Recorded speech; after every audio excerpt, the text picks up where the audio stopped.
CNN Sports Late Night is shades of 1984 at Wrigley Field as the Cubs give some encore performances during their showdown with the Expos. And did the Mets lose it in the lights at the Vet? In the NBA, the Sonics and Warriors do some dealing as the big guy heads south to Golden State. There was a day in court for the Yankee Clipper and a day on the court for the Magic Man, who got by with a little help from his friend on CNN Sports Late Night. And welcome to the show, everybody. I'm Dan Hicks, and as you can see, we are back in our studios in Atlanta after bringing you sports tonight from Chicago. But in case you just missed out on that show, you're not completely out of luck. We'll show you some of the conversation between Bears coach Mike Ditka and our own Fred Hickman and Nick Charles later on. But first, things first, and that's the baseball races. And we begin at Candlestick, where the Giants were still feeling good about their big series win over the Astros this past weekend, but it's far from over. The lead was still only 2 going into tonight's game, and Roger Craig's pitching staff is still hurting. Plus, the Reds sent Ron Robinson to the mound tonight with a 5-1 career mark versus San Francisco. Let's go to the stick, see what happened. Bottom of the third, 1-0 Reds. Ron Robinson pitching. Matt Williams ropes one to left. Ken Griffey Sr. looks like he's going to catch it in his mouth, but instead makes the nice snow cone grab with his glove. Bottom of the fourth, 1-0 Reds. Jose Uribe lines one up the middle. Pat Sheridan comes around third and beats the throw home, and we're all tied up at 1. Top of the fifth, 2-1 Reds. Randy McCammett pitching. Hits Eric Davis with a pitch, and that forces in a run as Cincinnati took a 3-1 lead. Then Jeff Reed goes the other way with this one, drives in a couple more as the Reds get a 7-run fifth and beat San Francisco by a final of 10-2. Now, the Giants' scheduled starting pitcher tonight was Scott Garrelts, who leads the National League with a 2.42 ERA. He was scratched as the starter after spraining his back during pregame batting practice. His status won't be determined for a couple of days, but more bad luck for the Giants pitching staff. In the meantime, the Astros were Jack Murphy tonight trying to pick up a game. Bottom of the third, no score. Roberto Alomar on first. Jim DeSays pitching to Tony Gwynn. Alomar on his way to second. The throw by Craig Biggio hits Alomar on the helmet, bounces to the outfield, and Alomar wants to go all the way to the plate. The throw, not in time. 1-0 San Diego. Still in the third, same score. Jack Clark at the plate, batting with a couple of out. Skies the can of corn to left field. Billy Hatchard and Gerald Young, one of those you got it, I got it. Nobody's got it as they watch the ball fall between them. It's a hit in the books for Clark. Top of the fourth, though, score tied at 1. Jack Clark shows them how you do catch the ball. Over there, sliding in toward the railing, makes the nice grab. Not known for his defense, but a nice play there. In the meantime, Bruce Hurst pitching to Craig Biggio. Chops one back to Hurst, and it's a foot race to the bag, which Hurst wins. As Biggio's called out, he doesn't think he lost the race, but he did, and the final score was 5-2 as Hurst pitches his 7th complete game of the season. So the Astros stayed 2 games back of the Giants as Hurst, of course, gets his 11th win. Dodgers and Braves opened a series at Chavez Ravine. Bottom of the second, no score, and a great game pitched by Tom Glavine. Here, striking out Franklin Stubbs, one of 3 on the night for Glavine. Top of the third, no score. Ramon Martinez made one mistake all night long, and it cost him. Gets one up to Jeff Blauser, who drives one over the wall in dead center field, just out of the reach of Rene Gonzalez. 1-0 Atlanta, and that was plenty for Tom Glavine, who wins the pitcher's duel against Martinez, and he has got the Dodgers number this year. The Braves win it 1-0. Glavine is 4-0 versus LA this year and hasn't allowed an earned run to the Dodgers in 32 2/3 innings. Well, the Cubs and Mets, who combined for 32 innings of baseball Sunday night, hopped on red-eye flights bound for Chicago, bound and determined to take control of the National League East. Montreal was swept by the Mets, and even though the Cubs lost on a homer in the 18th inning, it was the Cubs who were given a hero's welcome as they arrived at Wrigley Field for the first of this big 3-game series, and it was a beautiful night at the ballpark. Bottom of the third, 1-0 Montreal in command. Jerome Walton drives one up the alley in left center off Pascual Perez. Walton speeds around the bases and dives into third base with a triple. He later scored. Later in the inning, still one on. Mark Gray slices one to deep left field into the bleachers for a 2-run home run as the Cubs took a 3-1 lead. Top of the fifth, 2 on. Tim Wallach grounds to Vance Law, steps on third, eludes the runner, and guns to first for the double play. Bottom of the fifth. Jerome Walton with a smash up the middle off Perez and into the glove of Jeff Houston at second. Bottom of the seventh, one on. Ryan Sandberg crushes one off reliever Andy McGaffigan. And there's no doubt about that one. A two-run shot for Rhino as the Cubs get the win 5-2, and they now rule the National League East. The Expos are not in first for the first time since June 25th, and Montreal has lost 5 straight for the first time in almost 3 months. At Veterans Stadium, the Mets trying to pick up where they left off over the weekend, taking on the last place Phillies. Frank Viola and Ken Howell in a pitcher's duel. Howell had 10 strikeouts, got some defensive help here from catcher Steve Lake, who reaches out above the dugout to turn Darryl Strawberry's foul pop into an out. 2 outs, Mets with runners on first and third. Mark Carrion wants to steal second. Steve Lake throws it into Lake Michigan. Darryl Strawberry scores tying run 1-1. Bottom of the ninth, score tied at 1. Ricky Jordan hits the fly to left. Mark Carrion filling in for McReynolds in left. Had no idea where it was. Drops the ball on the warning track. Jordan slides in with a leadoff triple. And it cost him. Outfield in. Jeff Innes pitching. Charlie Hayes lines one to center over Samuel with the infield and outfield in, and Jordan scores the game winner as Philadelphia wins 2-1. The Mets now 5 games behind the Cubs. Their 3-game winning streak history, and former Met Roger McDowell picks up the win. At Three Rivers, the Cards trying to gain some more ground against the Pirates. Top of the second, 2-0 St. Louis. Pitcher Ted Power at the plate. Facing Rick Reed, and Power with a broken bat single gets it to fall in, scoring Jose Oquendo. It was 3-0 St. Louis. Still in the second, 3-0 Cards. Ozzie Smith slices the liner into left. Power tries to score from second base, and Barry Bonds' throw is offline. Ozzie Smith caught in a rundown, though, between first and second, and is tagged out. The Power's run made it 4-0 St. Louis. Bottom of the seventh, same score. Benny DeStefano bounces one back to the mound. Power knocks it down, underhands it to Pedro Guerrero for the out, and St. Louis has the shutout win. The Cards now just 4 games out, win for the 7th time in their last 11 to climb 8 games over 500 for the first time since the '87 season. So the National League East tightens up. The Cubs are the new leaders. Well, there were more requests for delays today as the attorneys for Reds manager Pete Rose and baseball commissioner Bart Giamatti got together today. In the 1-hour meeting in Columbus, Ohio, Rose's lawyers asked U.S. District Judge John Holshoe, who was also present, to postpone the August 17th hearing. Rose's lawyers also asked for a stay in all further legal proceedings in the lawsuit against Giamatti, pending a ruling by an appeals court in Cincinnati. Rose's lawyers are expected to ask the appeals court to overturn Holshoe's decision to keep the Rose's lawsuit in federal court rather than in an Ohio state court. Holshoe did not rule on any of the motions. Still ahead on CNN Sports Late Night, a look at the battle in the AL East as the Orioles get an ultimatum from their #1 draft pick. Plus, some court time with prime time as the problems mount for Dion Sanders off the field. Stay with us.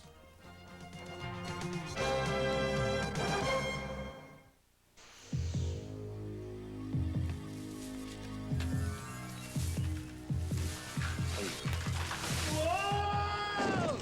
Frank, I send you for a Bud Light, and you bring back...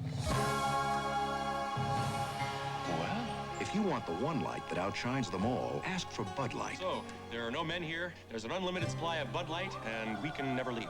Correct. Because everything else is just a light. We can live with that. Yeah.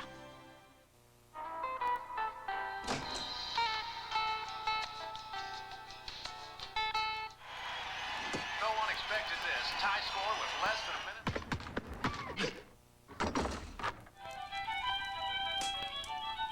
At Residence Inn, we've tried to create an atmosphere that's very close to the one you left behind. Hi, honey, I'm home. Have we gone too far? Residence Inn. People who travel for a living live here. Phone Pals, a new and exciting way to meet people from all over the United States. Hi, I'm Lori. I just moved to Denver. If you like to ski, give me a This is Eric. I'd like to meet a woman who likes to hike and fish and would like to spend her summers in Montana. I travel a lot, so I'd like to meet Call now, 1-900-909-2222, and listen as people describe themselves to you. Phone Pals, for selective introductions. $2 for the first minute, 45 cents each additional minute. Tomorrow, Willie Randolph rallies Los Angeles, while Lonnie Smith sparks Atlanta's attack. It's 2 National League rivals in a heated battle. live at 10:30 Eastern on TBS tomorrow night. Welcome back, and the Baltimore Orioles don't seem to be getting any breaks lately, and it's looking more and more like they won't be getting any help from their #1 draft pick, Ben McDonald. According to the Baltimore Sun, McDonald will sign a 2-year deal worth a couple of $1 million with a professional baseball league which hasn't even formed yet. The Sun said the contract would be guaranteed whether or not a league is formed. Stay tuned. In the meantime, the O's began a series at home against the Twins. Bottom of the first, 1-0 Minnesota. Cal Ripken Jr. lasted about a half inning, arguing balls and strikes, had to be restrained by his dad and manager, but he was ejected. Top of the fifth, 2-1 O's. Brian Harper at the plate. Drive to short. Ripken's replacement, Rene Gonzalez, makes the nice diving catch. Top of the sixth, 2-1 O's. Jeff Ballard on the mound, men on first and third for Gene Larkin. And he line drives it off the glove of Rene Gonzalez into left. Dan Gladden scores the tying run at 2. Top of the eighth, score the same. Kirby Puckett with a single to left. Phil Bradley misplays it. Al Newman scores easily, and Dan Gladden slides home safely. 2 errors in the inning by Baltimore, and it cost them as the O's lose it 4-2. Roy Smith gets his 3rd win in 3 starts against Baltimore. The Red Sox hoping to pick up some ground. We're at Royal Stadium. Mark Gubazov picks up his 1st win since July 18th as the Bo Sox slip into 3rd place, 2.5 back. And who moved into 2nd? Let's go to the Sky Dome to find out. Top of the 4th, no score. Julio Franco at the plate facing John Cerruti. And he lifts one deep to center field. Lloyd Mosby on his horse with a long run makes the leaping catch. Bottom of the 6th, 1-0 Texas. Matty Lee on 2nd. Tony Fernandez with a ground ball to Fred Manrique, who throws it away. Lee scores. Tied at 1. Kelly Gruber's sacrifice fly later made it 2-1. Top of the 9th, same score. John Cerruti pitched a good game tonight, but he's taken deep. This time by Julio Franco, and guess who's on his horse the other way? Mosby, who got a workout in center field, crashes into the wall but makes the catch, and Toronto gets the win as Cerruti fires a 5-hitter, got 5 strikeouts as the Jays now alone in 2nd place, 2 games behind the O's. Well, the Cleveland Indians and New York Yankees are certainly 2 teams that have had their opportunities in the East this season, but every time they make some ground, it seems like they just lose it just as quickly. At the stadium tonight, the Indians lost this one in a hurry as a beautiful New York skyline was there. Bottom of the 2nd, 1-0 New York. Greg Cadaret has the stuff going on the hill for the Yanks. Strikes out Brad Comics looking. Bottom of the 4th, 1-0 New York. Bob Guerin rips the Scott Bales fastball to left center, past a diving Joe Carter. Steve Balboni and Mel Hall score, and it was 3-0 Yankees. And Doc Edwards, looking for some offense from his tribe, wouldn't get it because Cadaret was brilliant. Retired 17 in a row, had a no-hitter through 7, and the crowd sensed it as he took it to the 8th. But Brooke Jacoby broke it up with a clean single to left field. As the Yankees get the win, the final was 9-0. They moved within 5 of Baltimore. Only the 5th career start for Cadaret, but he was brilliant. Only the 2nd complete game of his career. Brewers were at Tiger Stadium for a doubleheader. This is the 1st game. Bottom of the 8th, 3-2 Milwaukee. 1 out, men on 1st and 2nd. Lou Whitaker at the plate. Lines a Tony Foss's pitch down the right field line. Rick Shue turns for home. Mike Felder's throw is off the plate. Shue scores, and we're tied at 3. 4-3. Detroit still in the 8th. Chet Lemon batting with a couple aboard. Chuck Crimon pitching now, and Lemon chops one to short. A charging Paul Molitor can't come up with a ball. Whitaker scores for a 5-3 Detroit lead, and the Tigers hang on in Game 1 as Kevin Ritz becomes the first Tiger pitcher this season to win 3 consecutive starts. But in the 2nd game, the Brewers scored 5 unanswered runs after Detroit took a 2-0 lead despite Lou Whitaker's 25th homer of the year. The Tigers lose it. So here's how it looks in the American League East. In the West, the Oakland A's had a chance to take over the lead with the Angels taking the night off, and with the Seattle Mariners sending rookie Clint Zavares to the mound looking for his first Major League win. The A's went in confident and came out, well, here's what happened.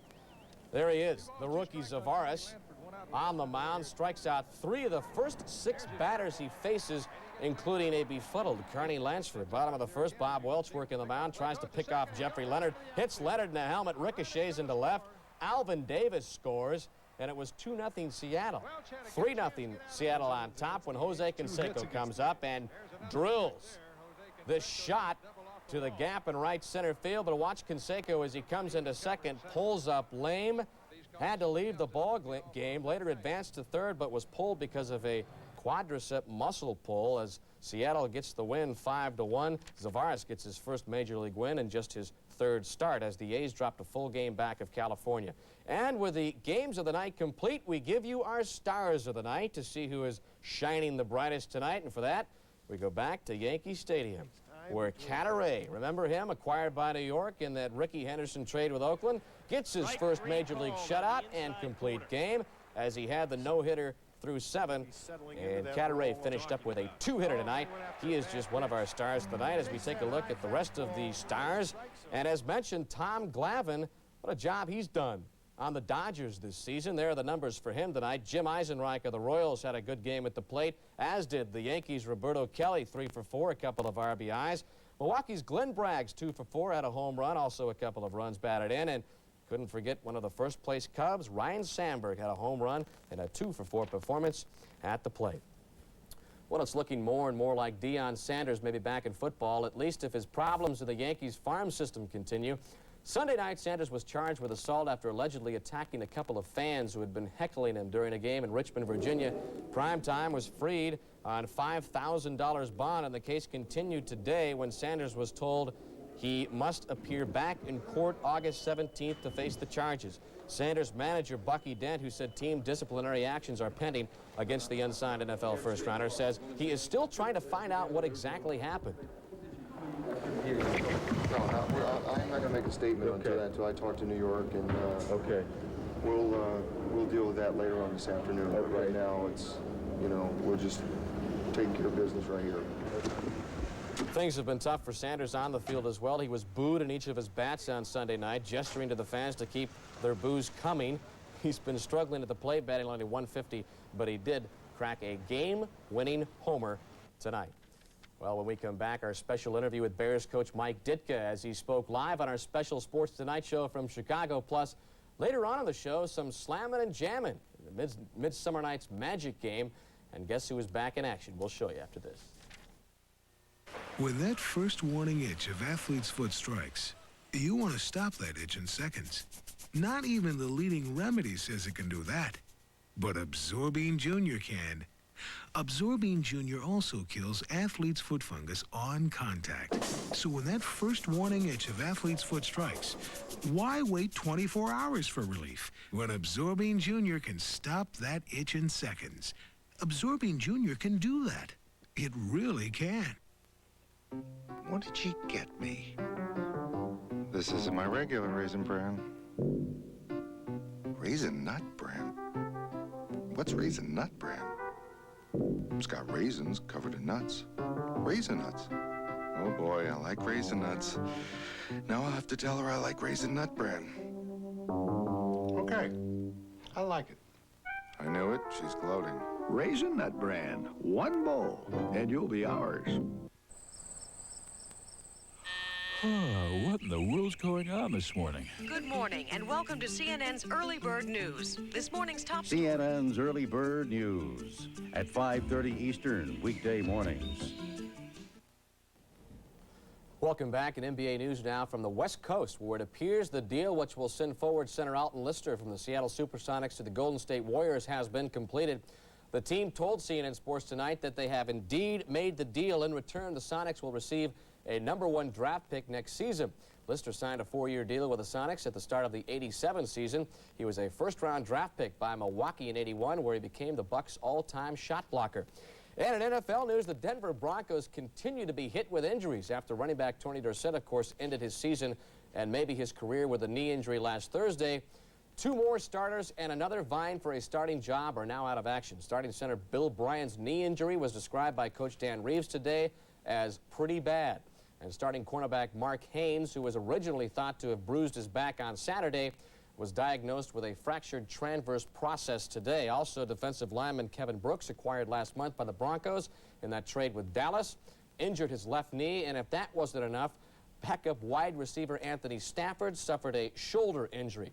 There was some good news in the Broncos camp today. Offensive lineman Gerald Perry was back in camp after being acquitted last Friday of sexual assault charges. Well, all this week. CNN Sports Tonight is being seen live from the Chicago Sports Hall of Fame from the restaurant of Bears coach Mike Ditka. Now, Ditka couldn't be there because he is still at the Bears camp in La Crosse, Wisconsin, of course, but that didn't stop our Fred Hickman and Nick Charles from asking him a few questions, and we show you some of that conversation now, beginning with the biggest subject in the Bears camp, the fridge.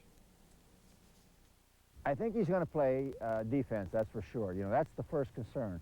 You know, he's working very hard. He looks pretty good in practice right now. He got knocked down the first time up today, and after that he knocked everybody in his way down. So he's coming along real good, and if he gets his way to where it belongs and he gets that quickness back with his start, he'll be in the backfield, believe me. What happened in Dallas, of course, is it's just part of change. You know, the league has changed a lot. You have a new owner. He has the right to put his own coach in there. It's unfortunate that a man of Tom's caliber and the greatness and what he's contributed to the game of football and to that town and to that state would go out that way. Kind of, you know, it was like at night, you know, it happened so quick. But that's unfortunate. But, you know, Tom Landry has made his mark in life, and he'll continue to make his mark. So that's no slight to him, really. It's just unfortunate the way it happened. And the people down there have a right to do the things the way they want to do them. I mean, it's their ball game, and they're going to make a good run at it down there. Tom had, what, 29 years with the Cowboys, probably, and I tell you what, they were wonderful years because, if, you know, people asked me what the Cowboys were Tom Landry. You know, you can say everything else. You can say drafts and this guy and that guy. They were Tom Landry, period, and he's what held them together for all those years. Now, Ditka was just the first of several guests scheduled to appear on Sports Tonight, live from Chicago this week. Tomorrow night, Cubs manager Don Zimmer, whose team took over first place tonight, will join Nick and Fred. That's all this week at 11:30 Eastern. And something we do 7 days a week, 365 days a year, rain or shine. Yes, it's even more reliable than a Pete Rose court appeal. It's our beloved Play of the Day, and for the late night's version, we head back to the happy confines of Jack Murphy Stadium. Roberto Alomar batting. Sends one deep to left field, and there's the speedy center fielder for the Astros, Gerald Young, up and makes the beautiful catch at the 370 mark. Now, there may be a question of whether Young robbed Alomar of the homer, but a great, great catch is a great catch, and this one, no doubt, steals our Play of the Day. Play of the Day, brought to you by Budweiser. Beechwood aids for that clean, crisp taste. This Bud's for you. Your man in Washington has come through? The Americans will be most displeased. Observe. The argon-activated radio-optic laser light. Amusing, Boris, but the party demanded Bud Light. If you want the one light that outshines them all, ask for Bud Light. Where is Boris? He is enjoying a cold one. Bud Light, because everything else is just a light. Every player is a winner playing blast. Hey! Blast back with back! Just buy a medium or larger Coca-Cola. Pull the sticker and you're an instant winner. $1,000! Blast back. Win cash or prizes. With Mac. Or McDonald's food at all-time prices. Like a 25-cent cheeseburger. Play once, play again. 'Cause every time you play, you win. When you blast back with Mac at McDonald's. I've made up my mind. I'm gonna do it. Why shouldn't I? I'm the one who has to look at myself in the mirror every morning. So before I lose another hair, I'm going to the doctor. I know doctors have treatment programs that are proven to work. More guys are trying them every day. I'm not bad now, but I wouldn't mind looking better. Your doctor can really do something about hair loss. So see your doctor, or call this toll-free number. Welcome back to the show, and no one was hurting more than the Lakers' Magic Johnson this year as he watched helplessly from the sidelines as his team was drubbed by the Pistons in the championship series. Well, the Magic smile was back today as he made his first playing appearance since straining his hamstring in the second game of those NBA Finals. Magic, the star of the show at his high school, annual All-Star benefit basketball game, which helped raise more than $1 million for the United Negro College Fund, and a Magic man himself, including that assist to teammate Michael Jordan. He had 18 points and 14 assists.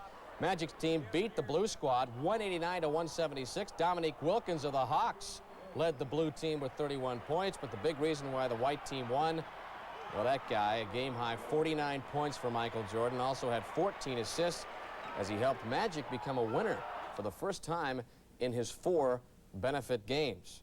If you just joined us, a couple of notes in baseball to end on. The Chicago Cubs beat the Expos. They take over first place in the National League East. Also, Oakland losing tonight, and maybe Jose Canseco. We pulled up lame with a pulled quadricep muscle. He is on day-to-day. And the San Francisco Giants lost another starting pitcher, at least for tonight, when Scott Garrelts had to be scratched from the starting lineup.